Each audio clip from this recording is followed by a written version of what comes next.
A new Wall Street Journal investigation finds thousands of products listed on Amazon Marketplace do not pass government regulations. According to the Wall Street Journal, more than 4,000 items on Amazon had been declared unsafe or were banned by regulators. And of those items, at least 2,000 were toys and medications.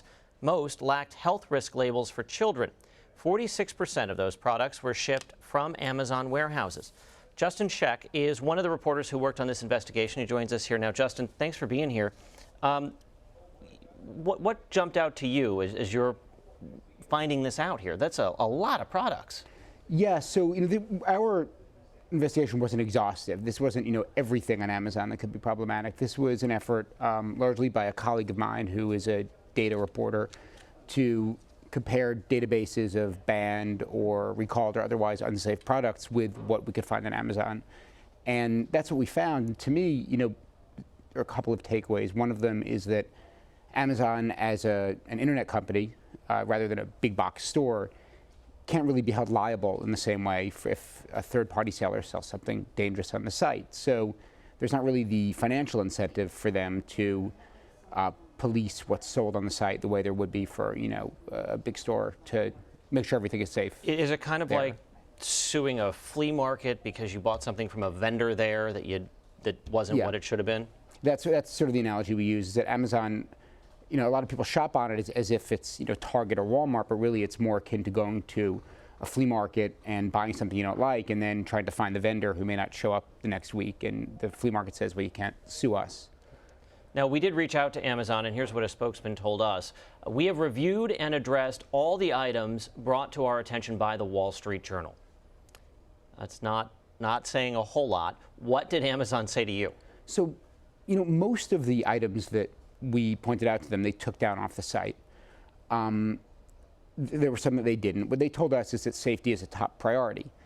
One of the If it was a top priority, wouldn't you not sell the banned items to begin with? They said it's a top priority. A top priority. So, and this is one of the things that sort of stuck out to us is, I used to cover the oil industry, and, in the aftermath of, some of the big oil spills, the spill in the Gulf of Mexico, government kind of went so hard against the industry that there was a real financial incentive for them to remain safe. If companies could be brought to their knees, by lawsuits. And no company is going to say safety is not a priority. Right. But in a situation with these web companies, because there's a 1996 law that basically says internet companies, and this applies to Facebook or Google as well, are treated as publishers and can't be held liable for listing something that's for sale by someone else. And so there's not really the financial incentive for them to police the site the way there would be for a store to make sure that the goods on its shelves are safe.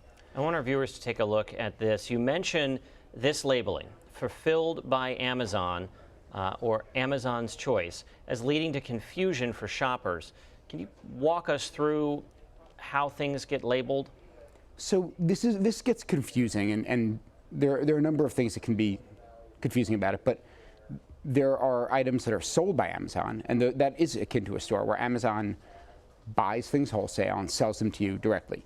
Then there are goods that are sold, more than half the site is sold by third parties, but some of them are fulfilled by Amazon, which means the third party seller, will have Amazon do the shipping and the warehousing. And so I, as a customer, would get it in an Amazon box, and it looks like it was bought from Amazon, but really it was just fulfilled by Amazon, which means they did the logistics for whoever sold it. They got it to me. They didn't. Yeah, exactly. It's not their source product. Mm-hmm.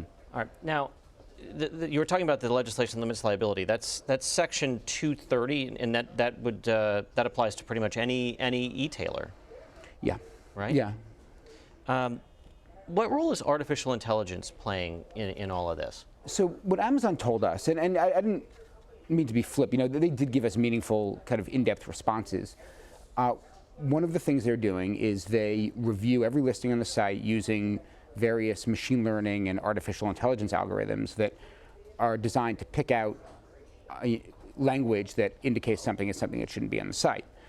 And these are pretty advanced, and they have hundreds of people working on them. The thing is, our work, again, was done by one guy sitting in a newsroom. He was able, just kind of using a computer to find all of this stuff. And so Amazon is one of the world's biggest and most successful tech companies, and they are relying on all of this new and advanced technology, and they're unable to find the stuff that the guy in the newsroom was able to find. And I think part of what's happening here is, Amazon has made it a real priority to give consumers as much choice as possible. And what that means is creating a system where people can basically list anything. You can list anything for sale on Amazon, and it's only after the listing goes up that Amazon has its AI and machine learning systems look for the things. It's not like they're screening everything before it goes for sale. What would you say to consumers then as they're shopping on Amazon? Well, look, I buy a lot of stuff on Amazon, so I'm not one to say that you. We all do. We all do, right? Yeah. Exactly. I think, if something is sold by Amazon rather than a third party, it's probably easier to know who's accountable for anything that goes wrong. But I look to see if who's selling it and if the third party is someone I've heard of. But it's tough. Just be diligent, be careful, and hope for the best. Just reading the fine print. Yeah. Justin, thank you very much. It's a really interesting piece, and you can read more of this investigation online at WSJ.com.